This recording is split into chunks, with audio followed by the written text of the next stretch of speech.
하나님께서 우리에게 주시는 말씀 함께 읽도록 하겠습니다.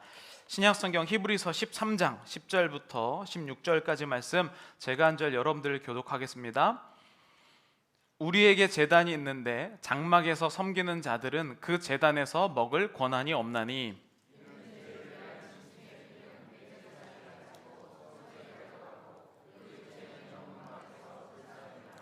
그러므로 예수도 자기 피로써 백성을 거룩하게 하려고 성문 밖에서 고난을 받으셨느니라.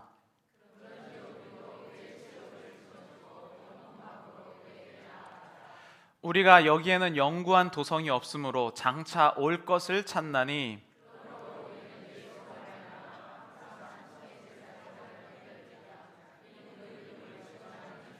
함께 읽겠습니다. 오직 선을 행함과 서로 나누어 주기를 잊지 말라. 하나님은 이 같은 제사를 기뻐하시느니라. 아멘.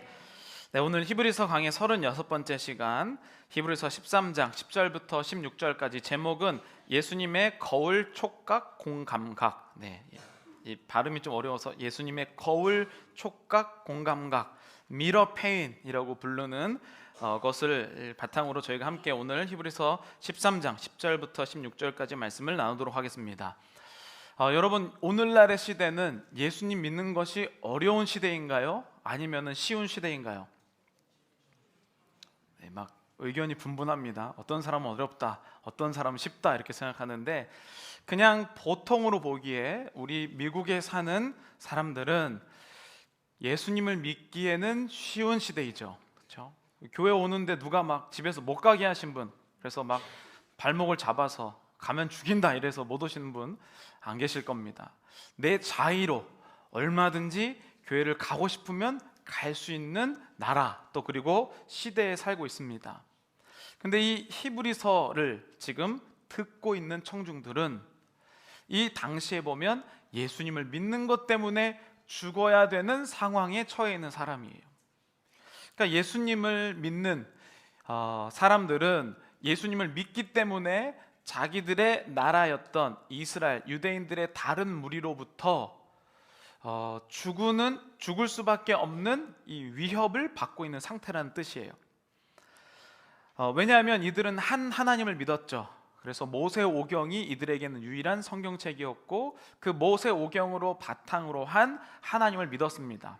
근데 유대인들과 지금 이 예수님을 믿는 사람들의 차이점은 메시아가 누구냐는 거예요.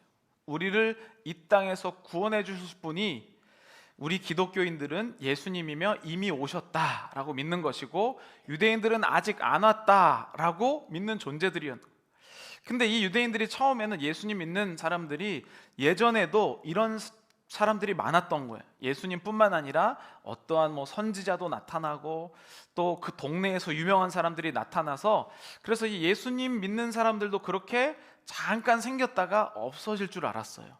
왜냐하면 그 당시까지는 이처럼 자기가 하나님이라고 하는 사람들이 종종 있었기 때문이에요. 그런데 문제는 뭐냐면 예수님 믿는 사람들은 안 사라지고 오히려 더 많아지기 시작했다는 거예요. 그래서 유대인들이 예수님 믿는 사람들을 그냥 방치했다가 안 되겠다 싶어서 이들을 없앨 계획을 세워요. 그래서 그들이 세웠던 구체적인 계획 중에 하나가 모함하는 것이었죠. 그래서 당시 로마가 많은 세계의 부분들을 지배하고 있을 때 로마에게 이 기독교인들 때문에 뭔가 안 좋은 일이 일어난다, 특별히 로마 대화재라든지, 그래서 황제에게 대항하는 자들이다 이렇게 소개를 하는 바람에 예수님 믿는 사람들은 걸리면 죽을 수밖에 없는 상황에 히브리서가 쓰여졌다는 거예요. 그래서 예수님 믿는 것 때문에 고난은 받고 심지어는 죽어야만 하는 그 사람들은 도대체 어떻게 예수님 믿을 수 있었을까?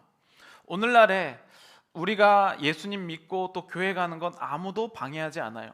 그러나 우리는 영적인 상태에서 오히려 예수님 믿는 것을 방해받고 있는 시대죠.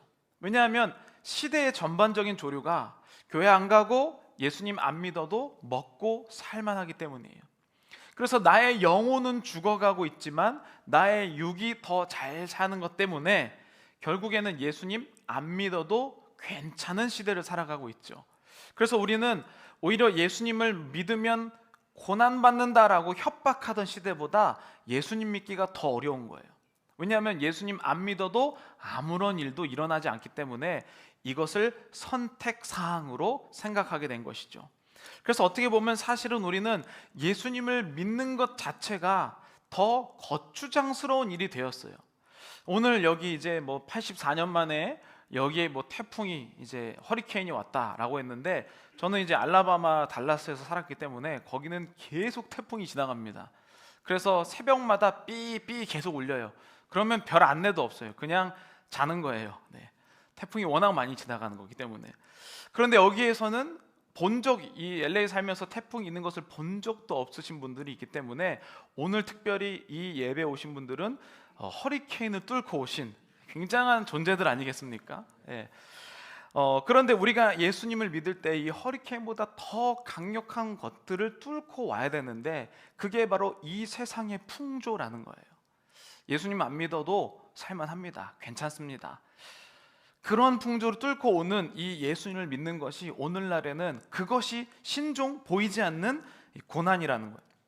그러면 여러분, 우리가 예수님을 믿기 때문에 이 허리케인을 안 뚫고 집에서 있으면 얼마나 좋은데, 이 무거운 몸을 이끌고 여기 온 것 자체도 고난이며, 예수님 믿는 것 때문에 예전에는 그냥 거리낌 없이 했었던 그런 죄들, 또는 내 안에 있는 비양심적인 것들, 남을 속이는 것들, 또 직장에서 있는 모든 것들이 예수님 믿기 때문에 우리는 조금 더 두 번, 세 번 생각해야만 하는 고난을 살고 있다는 거죠. 그런데 오늘 히브리서에 나오는 사람들은요, 그런 고난을 뛰어넘는 당장 죽음을 맞이한 자들이에요. 예수님 믿는 것 때문에. 그러면 그들은 어떻게 예수님을 믿을 수 있었을까? 그 고난 앞에서 이들은 예수님께서 뭐라고 말씀하셨냐면, 예수 그리스도를 생각하라는 거예요. 예수 그리스도를 깊이 생각하라. 그 고난과 수치를 짊어지고 성문 밖으로 나가신 예수님을 생각하라라고 결론을 내줘요. 그럼 도대체 수치를 짊어지고 성문 밖으로 나가는 게 무엇일까? 그것을 우리가 해석하게 되면 수치를 짊어지고 성문 밖으로 함께 나가는 것에 동참할 수 있다는 겁니다. 그래서 제가 오늘 이 본문을 보면서 생각했었던 건 예수님의 심정을 한번 헤아려 봤어요. 근데 그 예수님의 이 심정을 헤아려 봤을 때, 왜 예수님은 고난 안 받아도 되는데 고난을 받고 우리를 위해서 수치스러움을 당하시고 성문 밖으로 나가셨을까? 근데 그 예수님의 마음에 우리의 이 인생에 대한 슬픔, 또 고난을 공감함, 이러한 부분들이 있더라고요. 그래서 제가 찾아봤는데 이런 감각이 있는 것을 알겠습니다. 혹시 이제 mirror pain이라고 부르는데, 거울 공감, 거울 아픔이라는 것을 혹시 들어보셨는지 모르겠습니다. 2003년에 영국에서 어떤 이 학자가, 연구자 세라 제인 블레이크 모어라는 사람이 있었는데, 거울 뉴런이라는 것을 얘기했어요. 그래서 아마 이 신경 조직 중에 어떠한 부분이 과도하게 활성화되는 건데, 그게 뭐냐면 상대방의 몸에 누군가 손을 대는 것을 볼 때 자기도 손을 대는 것처럼 느끼는 거예요. 그래서 영상을 보고 실험을 합니다. 오른쪽에 앞에 있는 그림을 보면서 이렇게 얼굴을 만지면, 혹시 여러분 보세요, 제가 얼굴에 손을 만지면 여러분 얼굴에 감각을 느끼시는 분이 계시나요? 실험을 했는데 약 1.6%의 사람이 직접 자기가 만지는 것처럼 공감각을 느낀다는 거예요. 거울 촉감을 느낀다는 거예요. 그래서 이런 사람들 중에 사례를 찾아봤는데, 그 중에서 엄청난 사람을 찾았습니다. 영국에서 리버풀에 살고 있는 피오나 토렌스라는 여성이었어요. 근데 이 여성은 언제 처음 이런 감각을 느꼈냐라고 봤더니 6살 때 정원에서 까치들, 여러 떼까치가 쥐를 잡아서 철조망에 매다는 것을 보았대요. 근데 이 떼까치가 이 쥐를 죽여서 아마 먹으려고 그렇겠죠. 울타리에 철조망에 매다는 것을 볼 때 자기도 그 고통을 느끼기 시작한 거예요. 마치 막 목이나 허리가 막 찢어지는 것 같고, 이런 고통을 느끼면서 이것이 시작되었다라고 생각을 해요. 그러면서 사람과 가까이 하지 못했어요. 왜냐하면 그 사람의 고통이 느껴지니까. 이 여성이 한 예 중에 이런 예가 있는데요. 늘 이 여성은 저체중, 그러니까 너무 살이 빠져서 고민을 많이 했답니다. 왜 그랬을까요? 남이 먹는 것을 보면 똑같이 포만감을 느꼈대요. 그래서 남이 먹는 것을 보고 포만감을 느껴서 자기가 먹을 때는 배부른데 왜 먹는지 모르는 고통 속에 살았다는 거예요. 그래서 항상 영양주사를 맞았다라고 그렇게 얘기합니다. 더 심한 것은요, 차 안에 있었는데 저 앞에서 누군가 싸우는 장면을 본 거예요. 근데 그 싸우는 장면 중에 누군가가 주먹으로 얼굴을 때리는 장면을 본 겁니다. 그런데 그 때리는 게 마치 자기를 때리는 것으로 느껴서 기절해서 발견되었다는 거예요. 굉장하죠? 이렇게 하면 여러분 살아갈 수 있겠습니까? 오늘날 우리의 시선으로 보면 비정상이고 살아갈 수가 없을 거예요.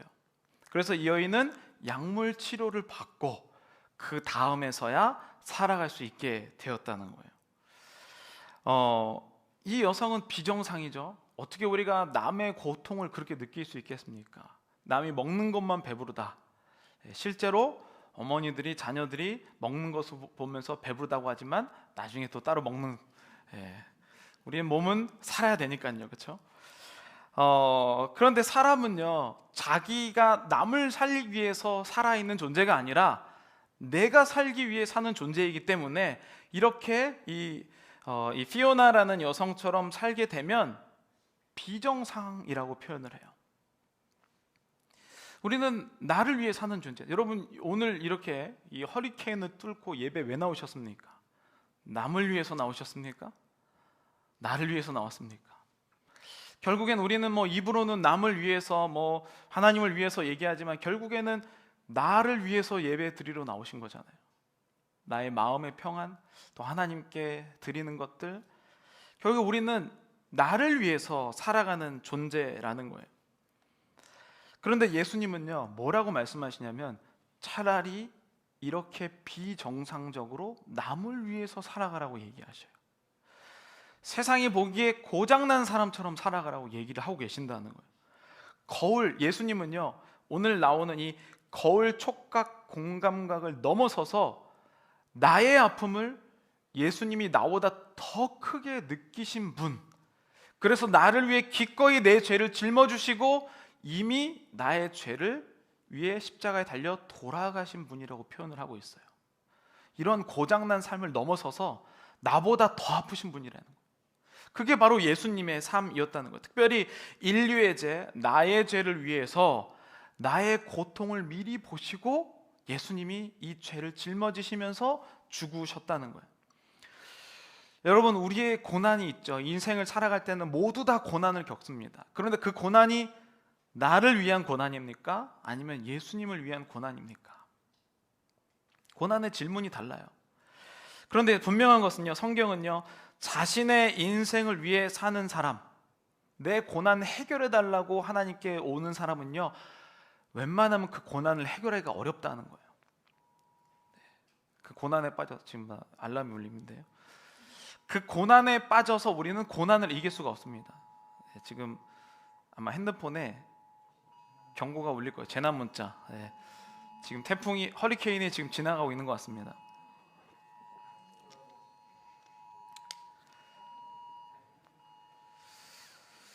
네, 그래서 결국엔 성경에 보면 이 고난에 대해서 뭐라고 얘기하냐면, 내가 나의 고난을 객관적으로 볼 수 있는 눈이 있으면 오히려 이 고난을 해결할 수 있는데, 이 고난을 해결해 달라고 그 고난에 집중하게 되면 그 고난에 빠져서 매몰될 수 없게 될 수밖에 없다라고 얘기해요. 그런데 여러분, 참 이게 성경을 이론적으로 아는 것과 실제로 내 삶을 사는 것의 차이점이에요. 이론적으로는 우리 다 예수님을 믿으면 남을 위해 살겠습니다, 내 자아는 죽었고 예수님을 위해서 살겠습니다 라고 이야기를 하잖아요. 저는 교회 다니시는 분들 중에 나쁘게 얘기하는 사람은 본 적이 없어요. 다 주를 위해 살겠고, 여러분 기도할 때 주여 외치잖아요. My Lord, 내 인생의 주인님, 이렇게 외치잖아요. 그러니까 교회 다니는 사람 치고 다 예수님을 위해 살겠다, 헌신하겠다, 이렇게 얘기하는 사람이 대부분이라는 거예요. 그런데 실제로 나의 내면을 보면요, 내 문제 해결해 달라는 게 내 신앙생활의 주된 목표예요. 주님, 오늘도 이거 해결해 주시고, 제가 골치 아픕니다. 제가 아픕니다. 저를 괴롭히는 사람이 있습니다. 직장에 문제가 있습니다. 무엇이 문제가 있습니다. 다 이거 해결해 달라는 것밖에 없다는 거예요. 결국은 우리 신앙을 이런 고난이 왔을 때 넘어설 수 있는 것은 이러한 종류의 마음이 없어질 때만 가능하다라고 성경은 이야기해요. 예수님 믿으면, 근데 이제 처음에 우리가 교회 올 때 예수님 믿으면 고난과 고통 다 사라진다고 했잖아요, 그렇죠? 그래서 여러분들 그것 때문에 예수님께 힘들 때 기도하고 또 그렇게 예수님 위해서 왔는데, 예수님은 그렇게 하면 고난이 해결되지 않는다는 거예요. 이 아이러니를 여러분 어떻게 해결하실 겁니까? 나는 힘들고 어려워서 주님께 문제 해결을 받으러 왔는데, 성경이 오늘 특별히 이 히브리서의 마지막 이 실제 우리의 삶에 대해서는 그런 것 다른 것이 있다는 거예요. 그게 뭐냐면 예수님을 따라서 수치를 받고 성문 밖으로 나가자는 거예요. 이게 도대체 무슨 뜻이냐는 겁니다. 예수님이 말하는 복은요, 세상과는 반대되는 복이었어요. 내가 죽었을 때 비로소 산다, 이게 복이거든요. 그러니까 지금 여러분들 막 헷갈리실 거예요. 아니, 지금 도대체 무슨 얘기를 하는 거야? 예수님 믿으면 우리의 마음이 평안해지고 복받고 이 땅에 문제 해결받고 그리고 나서 천국 가서 잘 살아야지. 근데 이렇게 말하는 모든 맥락이 뭐가 돼 있냐면 나예요, 나. 내 문제 해결받고 내 고난이 해결되고 결국엔 내가 또 천국 가서 잘 사는 거. 그런데 진짜 고난을 해결하는 방법은 뭐냐면 그런 내가 죽어야 된단다. 그러니까 이제 예수님 믿으려고 했다가 하나님께로 조금 더 가까이 오는 사람이 여기에서 대부분 무너지는 거예요. 더 가까이 주님 앞에 갈 수가 없는 거예요. 왜 그런지 제가 이 당시에 이 종교 생활을 보면서 설명을 해드리죠. 여러분, 만약에 지금 여러분들이 지금 2000년 전에 유대인이에요. 이스라엘 백성들이에요. 근데 이스라엘 백성들은 메시아를 기다리고 있었잖아요. 그래서 예수님의 이름을 임마누엘, 우리를 죄에서 구원하실 자라고 부른단 말이에요. 그래서 지금 이스라엘은 고통을 당하고 있는데 어떤 고통을 당하냐면 로마라는 아주 강력한 나라가 이스라엘을 지배하고 있어요. 그러면 이들은 아주 좋은 기억이 있는데 그들이 성경으로 보는 모세 오경에 보면 출애굽기에 아주 멋진 모델이 나오잖아요. 메시아라는 분, 하나님께서 이스라엘 백성들을 이집트라는 아주 강력한 나라의 손에서 구원해 주셨다는 거예요. 보통 구원해 준 게 아니라 10가지 재앙을 보여주셨어요. 강이 막 피가 되고 마지막에는 첫째 아들 다 죽여서 이집트의 왕이 두 손 두 발 다 들 수밖에 없는, 그래서 결국에는 그들의 금은 보화까지 뺏어서 이집트를 탈출하게 하신 하나님을 기억하고 있단 말이에요. 그래서 이 이스라엘 백성들은 하나님의 아들 메시아가 오시면 이집트 탈출처럼 로마를 탈출한다고 생각한 거예요. 로마에게 10가지 재앙이 내리고 우리가 로마로부터 금은보화를 다 뺏어서 이스라엘이 다시 재건되는 거. 그 하나님의 아들 예수님은, 하나님의 아들은 저 변방이 아니라 예루살렘 중심, 그 중심에서 성전에 와서 아주 거룩한 모습으로 나타나시는 것을 기대하고 있는 거예요. 그러니까 이들의 메시아의 이 모습이 이미 예상되는 거죠. 아주 멋지고 리더십 있고 군사력 지도자에다가 모든 이 문제를 해결하시고 이스라엘이 출애굽을 하신 것처럼 로마로부터 로마를 하기를 원하시는, 그게 이스라엘을 바라봤던 메시아의 모습이라는 거예요. 우리가 똑같잖아요. 내가 지금 고난과 고생에서 하나님의 예수님이 오셔서 여기를 쏙 빼놓고 나 탈출하기를 원하는 모습. 근데 예수님은 어디에 오셨는지 아시죠? 예수님은 예루살렘으로 오지 않으셨어요. 이 당시에 지도자가 되려면 예루살렘에서 활동을 해야 되는 거예요. 예전에 우리나라 속담에도 뭐로 가든 이제 서울에서 뭔가를 해야 되지 않습니까?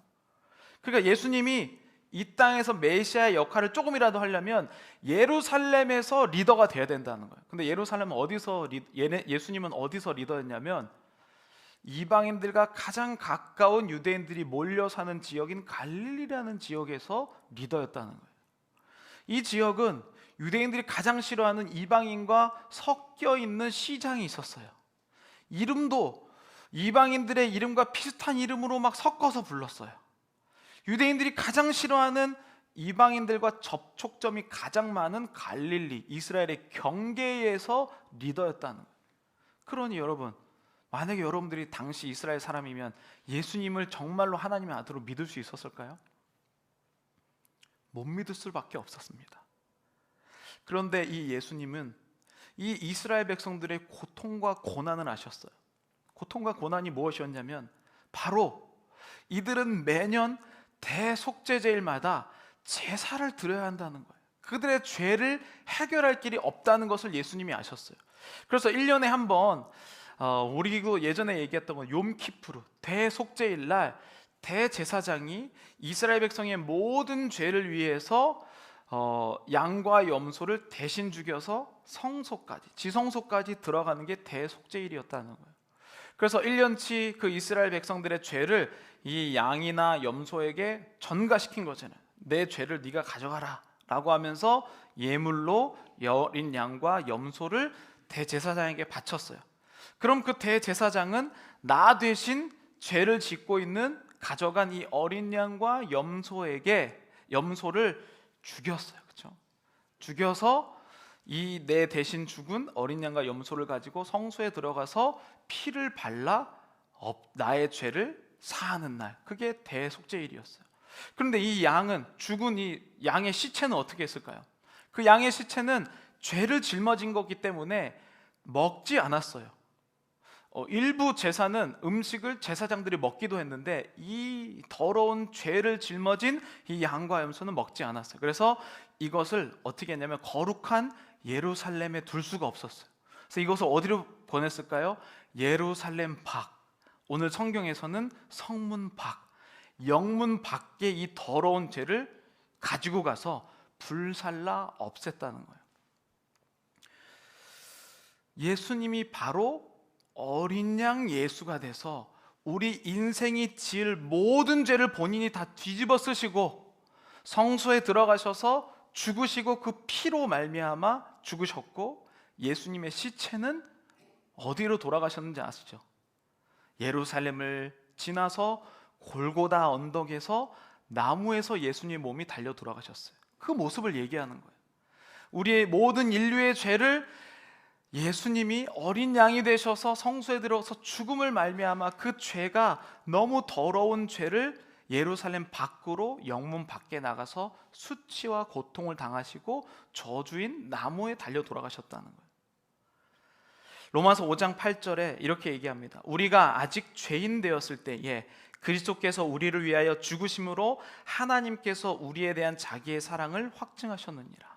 우리가 이미 죄인 되었을 때에 예수님 우리의 죄를 뒤집어 쓰시고 본인이 대신 수치를 맞으시고 영문 밖으로 쫓겨나셨다는 거예요.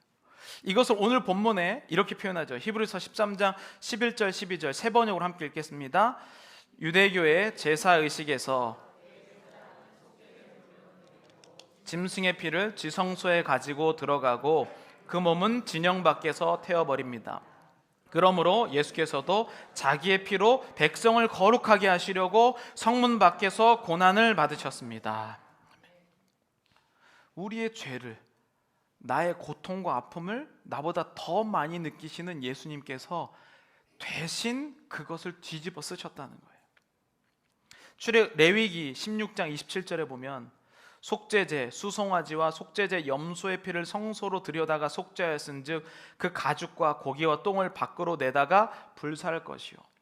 예수님의 이 죽음은요, 유대인들이 보기에 거룩하고 의로운 죽음이 아니었어요. 그래서 그 가치 없는 이 몸, 이 죄로 둘러싸인 그 몸을 예루살렘 성 밖으로 쫓아내버렸습니다. 그래서 예수님이 그 모양을 어떻게 우리가 기억하냐면 골고다 언덕을 십자가를 지고 가신 예수님을 표현하는 거예요. 내 죄를 대신 지신. 그런데 그 예수님이 어디에 달려 돌아가셨냐면 십자가라는 나무에 달려 돌아가셨어요. 신명기 21장 22절 23절 우리 함께 읽어보도록 하겠습니다. 사람이 만일 죽을 죄를 범함으로 네가 그를 죽여 나무 위에 달거든 그날에 장사하여 내 하나님 여호와께서 내게 기업으로 주시는 땅을 더럽히지 말라. 나무에 달린 자는 하나님께 저주를 받았음이니라. 여러분, 여기에 보면 나무에 달린 자는 하나님께 저주를 받았다라고 얘기해요. 하나님께 버림받았다는 뜻이에요. 예수님이 마지막에 기도 뭐라고 하셨는지 아세요? 어찌하여 나를 버리시나이까?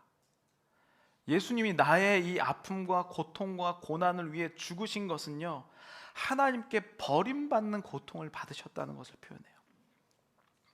거울 공감 촉감각이 지나쳐서 우리의 아픔과 우리의 고난을 대신 짊어지신 예수님, 나무에 달려서 죽은 죽음까지도 치욕적인 하나님 아버지께 버림당한 고난을 받으셨다는 거예요. 이것을 갈라디아서 3장 13절 우리 함께 읽어보도록 하겠습니다. 그리스도 우리를 위하여 저주를 받은 바 되사 율법의 저주에서 우리를 속량하셨으니 기록된 바 나무에 달린 자마다 저주 아래에 있는 자라 하였습니다.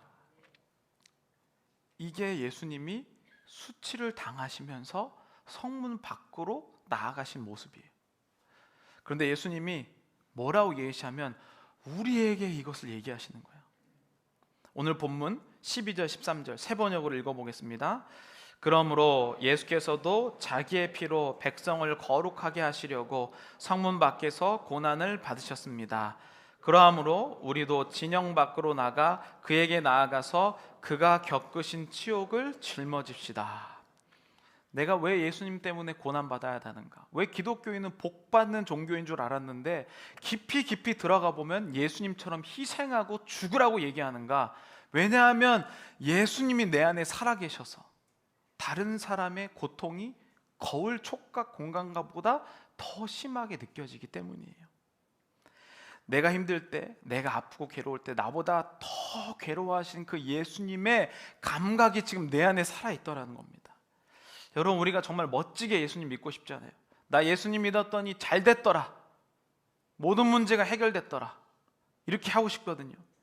나는 성공하는 간증하고 싶고 나는 문제없이 살고 있다, 이런 거 사람들한테 막 말하고 싶어요. 모든 사람이 부러워할 만한 축복을 받고 싶다라고 얘기해요. 그런데 예수님을 따라가는 길은 그러한 예루살렘이 아니라 성문 밖으로 쫓겨나가는 복이라는 거예요. 그래서 사람들이요, 예수님을 더 이상 깊이 믿고 싶어 하지 않아요. 딱 얕게 이해하고 싶어요. 예수님 믿으면 복 받고, 내가 사역의 주인공이 되고, 내가 이 자리에 참석하면 빛나는 자리이고, 내가 기도하면 막 병이 낫고, 내가 있으면 이 사역이 잘 돌아가고, 교회 안에서도 이러한 이 예루살렘 중심에 가고 싶은 유혹을 얼마나 받는데요. 그런데 예수님 뭐라고 말씀하셨냐면 우리도 그의 치욕을 짊어지고 영문 밖으로 그에게 나아가자.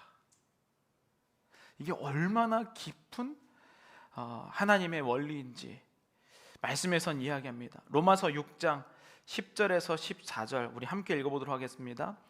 그가 죽으심은 죄에 대하여 단번에 죽으심이요 이와 같이 너희도 너희 자신을 죄에 대하여는 죽은 자요 그리스도 예수 안에 하나님께 대하여는 살아있는 자로 여길지어다.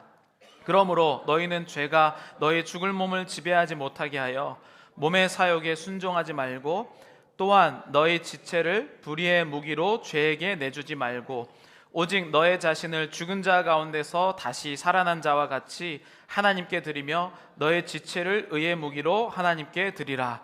죄가 너희를 주장하지 못하리니 이는 너희가 법 아래에 있지 아니하고 은혜 아래에 있습니다. 아멘.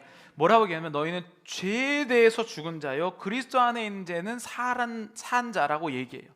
너희는 죄가 너의 몸을 지배하지 못하도록, 여러분들이 자랑하고 싶어하는 그 자랑이 몸의 자랑 아니에요. 내가 고난이 있었는데 잘 풀렸다, 이거 다 몸의 자랑이에요. 내가 병이 있는데 고쳤다, 이거 다 몸의 자랑이에요. 내가 마음에 괴로움이 있었는데 해결됐다, 이것도 몸의 자랑이에요. 여러분들은 무엇을 자랑하는 존재입니까? 주님이 내 안에 살아계시면 자랑하는 것 자체가 다른다고 했는데, 예수 그리스도를 자랑하는 것, 예수님은 무엇을 자랑했습니까? 죽음을 자랑했단 말이에요. 그것을 고난을 이기는 가장 큰 비결이라고 얘기해요. 여러분, 예수님을 믿으십니까? 이렇게 따라서 살고 싶으십니까? 비율이 막 줄잖아요, 그렇죠? 머릿속에서 고민이 되잖아요, 그렇죠? 예수님 믿고 잘 살고 싶은데 정말 내가 수치를 받고 영문 밖으로 나아가고 싶은가? 여기에는 질문이 주어져요. 그래서 오늘 본문에는 이 질문에 관해서 해답, 구체적으로 어떻게 살아가야 할지를 나누는데 그게 바로 15절, 16절에 나오거든요. 15절, 16절에 이렇게 얘기했어요. 그러므로 우리는 예수로 말미암아 항상 찬송의 제사를 하나님께 드리자. 이는 그 이름을 증언하는 입술의 열매니. 15절에 보면 항상 찬송의 제사를 드리는 게 첫 번째예요. 그러니까 예배는요, 제가 여러분들에게 아까 칭찬했죠. 허리케인을 뚫고 온 여러분 너무나도 훌륭합니다. 이렇게 얘기했잖아요. 이것은 육체의 칭찬이에요. 항상 찬송의 제사를 하나님께 드리는 것은요, 은혜의 감격으로 말미암아 누가 이야기하지 않아도 하나님께 드리고 싶어서 안 달라는 상태. 내가 오늘 이 주일을 너무 기다려서 예배를 드리고 싶어서 막 하나님께 막 찬송의 제사를 드리려고 막 견딜 수가 없는 거예요. 그게 자기가 죽은 사람의 특징이라는 거예요. 여러분, 하나님께 감사하고 은혜의 찬송의 예배를 드리잖아요. 정말 신기하게도 내가 죽어요. 왜냐하면 감사와 찬송의 제사를 드리는 건요, 내가 지금 살아있는 것 이유가 하나님이 살려주신 것이라고 믿는 사람들이거든요. 어제 죽었어도 할 말이 없는 사람이에요, 나는. 여러분, 오늘 허리케인이 오늘 여기를 지나가서 죽어도 할 말이 없는 사람이라고요. 그런데 하나님 오늘 나를 살려주셔서 그 태풍이 나를 지나가지 아니하고 오늘도 이 자리에 올 수 있는 것 자체가 얼마나 큰 은혜입니까? 그것을 막 찬송의 제사로 드리고 싶어서 막 견딜 수가 없는 거예요. 그런 사람이 어떻게 예수님 위해서 죽지 않을 수 있겠습니까? 두 번째는 16절에 이렇게 표현했죠. 오직 선을 행함과 서로 나누어 주기를 잊지 말라. 하나님은 이 같은 제사를 기뻐하시느니라. 선을 행함, 서로 나누어 주기를 잊지 말라. 이게 바로 예수님이 우리를 향하여 가지셨던 거울 공감각이에요. mirror pain, 거울 촉각 공감각. 예수님이 나에게 그렇게 느끼셨죠. 나보다 더 아픈 거예요. 내가 막 찔리는, 여러분 가시가 찔려도 고통스럽잖아요. 그런데 예수님은 나의 고난을 그것보다 더 아프게 느끼셨다는 거죠. 그런데 그것을 남에게 느끼는 상태, 서로 나누어 주라. 그게 바로 믿음이 있는 자들의 특징이라고 표현해요. 저는요, 여행을 지금 아이들이 어리기 때문에 틈만 나면 저는 시간이 나면 무조건 여행을 가려고 노력해요. 1박 2일이든 학교 가시면 무조건 가려고 노력을 해요. 그런데 어느 날은 제가 불만이 생기는 거예요. 그 불만이 뭐였냐면, 지난주에도 제가 이제 여행을 갔는데, 테미큘라로 여행을 갔는데, 딱 여행을 가면 이제는 애들도 핸드폰이 생겼는데 아무도 충전기를 안 챙겨와요. 핸드폰 충전기를 우리 가족에서 아무도 안 챙겨요. 그래서 제가 하루는, 야 니네 왜 충전기 안 챙겨와? 이랬더니 뭐라고 얘기했냐면, 아빠가 챙겨올 거잖아, 이렇게 얘기하는 거예요. 좀 억울하더라고요. 뭐냐면 나는 충전기뿐만 아니라 숙소도 예약하지, 여행 일정 짜지, 돈 내지, 운전하지, 제가 혼자 다 하거든요. 그런데 여러분, 기쁘잖아요. 그게 부모의 마음이잖아요. 여러분, 근데 남이랑 여행 가면요, 돈 조금 안 낸 것 때문에 궁색해질 때가 있어요. 내가 밥 한 번 샀는데 다음번엔 안 사? 충전기 챙겨도 왜 자기는 맨날 여행 갈 때 충전기 안 챙겨와? 오늘 믿음이 있는 자, 고난을 넘어서는 자에게는 이러한 하나님 아버지의 마음이 있다는 거예요. 여러분, 남을 사랑할 수 없어요. 예수님의 이 거울 촉각 공간감이 있어야지만 누군가를 사랑할 수 있다는 거예요. 내가 대놓고 바보가 되어도 기쁜 상대. 그런데 그게 단 한 가지 조건이 있죠. 내가 원하는 상대가 아니라는 거예요. 지금 여러분, 예수님 지금 오늘 히브리서를 듣고 있는 사람들은 그러면 누구를 사랑할까라고 머릿속으로 떠올렸을까요? 나에게 비밀 누설하지 않고 지킨 우리 신앙의 형제 자매, 나를 여지껏 먹여주고 재워준 우리 부모님? 아니죠. 지금 자기를 신고하고 지금 자기를 넘겨서 죽이려 하고 하는 그 사람들에게 이것을 보이라. 그럼 이게 얼마나 어려운 일입니까? 여러분, 예수님은 어떠셨을까요? 예수님은 아주 젠틀하게 죽으셨을까요? 아, 예수님 때가 되었습니다. 하나님의 아들이시죠? 제가 정중하게 죽음의 자리로 모시겠습니다. 여기서 죽으시고 골고다로 가시면 이제 아리마대 요셉 굴에 넘어가시고 그 다음에 부활하실 것을 예정되어 있습니다. 예수님은 수치를 당했다고 표현해요. 내가 이렇게 퍼줬는데 돌아오지 않으면 사람들은 수치를 당했다고 손가락질 하잖아요. 너 바보냐라고 얘기하잖아요. 고난을 이기는 비결이 이거라고 성경은 이야기합니다. 어수룩해서 이용하기 좋은 사람, 예수님 아니에요? 여러분들 예수님 이용하셨잖아요, 여지껏. 그렇죠? 내가 힘들 때, 고난이 있을 때 내가 아무리 예수님께 이야기해도 남에게 비밀 누설하지 않고 내 고난, 고통, 여러분 목회가 가장 힘든 게 뭔지 아세요? 사람들의 고통을 듣고 발설하지 않는 게 굉장히 피곤해요. 여러분, 예수님 여러분들의 고통 다 들어주고 계시잖아요. 그런데 예수님은 거울 공감 촉감각이 있어요. 아까 그 토렌스란 여성은요, 남이 맞는 것을 보고 본인이 기절하잖아요. 예수님이 지금 감당하고 계시는 그 아픔이 어느 정도인지 상상이 되시나요? 그 예수님이 나의 죄를 대신하여 영문 밖으로 수치를 당하여서 나아가신, 그것을 오늘 본문을 표현하고 있다는 거예요. 저는 우리가 기꺼이 예수님을 믿는다면 이 수치스러운, 이 치욕스러운 영문 밖으로 나아가는 고난에 동참하시길 간절히 축복합니다. 우리 시간에 찬양하고 기도하겠습니다. 참 어려운 일이죠. 내가 누군가를 사랑하는 만큼 다시 돌려받지 못하는 것 참 어려운 일이죠. 내가 날마다 저 사람이 나를 이용하는 것 알면서도 또 그렇게 당하는 것도 어려운 일이죠. 그런데 예수님은 나를 그렇게 사랑하셨다는 겁니다. 나의 아픈 마음에 예수님이 공감하셨고 나보다 더 나를 사랑하신 그 예수님. 히브리서를 듣고 있는 죽음을 앞둔 사람들은 그게 현실이었어요. 우리도 현실이에요. 내가 그냥 덮어놓고 말씀 듣고 저건 목사님 말씀은 이상적인 일이지, 어떻게 우리가 수치를 당하고 예수님 믿을 수 있나? 예수님 믿는 자는 이 모든 것이 현실이라는 것이죠. 그런데 이것이 가능하게 하는 것은 단 한 가지예요. 예수님이 나를 위해 죽으셨고 나의 아픔을 나보다 더 많이 느끼셨다는 것이 내 마음에 크게 다가올 때 다른 사람의 아픔이 나에게 깨달아진다는 겁니다. 우리 시간에 함께 찬양하고 통성으로 기도하겠습니다. 혼자서만 세상을 사는 듯이,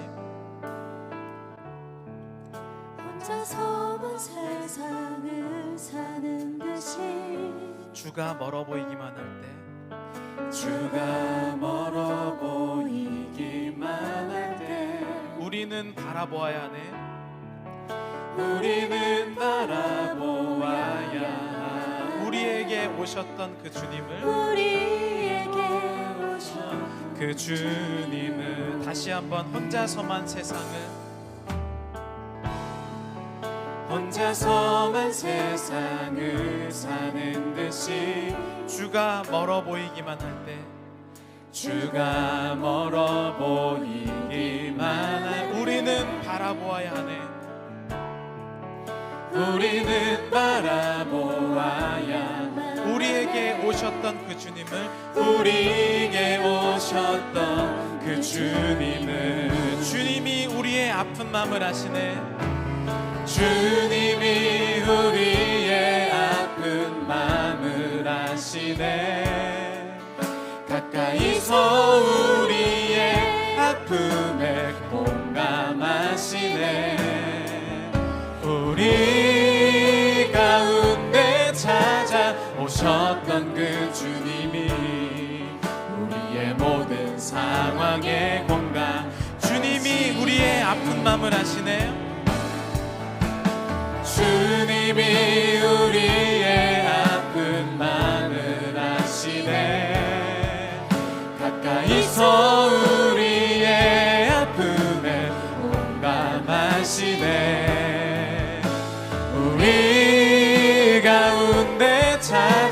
오셨던 그 주님이 우리의 모든 상황에 공감하시네. 우리 시간에 가슴에 손을 얹고 우리 함께 기도하겠습니다. 여러분들은 상대방의 고난과 아픔이 느껴지십니까? 나의 아픔과 공감은 그렇게 이해해달라고 이야기하면서 상대방의 가시 찔림조차 느끼지 못하는 무딘 나의 마음, 여전히 내 안에 내가 살아있기 때문에 다른 사람의 고통을 우리가 느낄 수 없는 것이죠.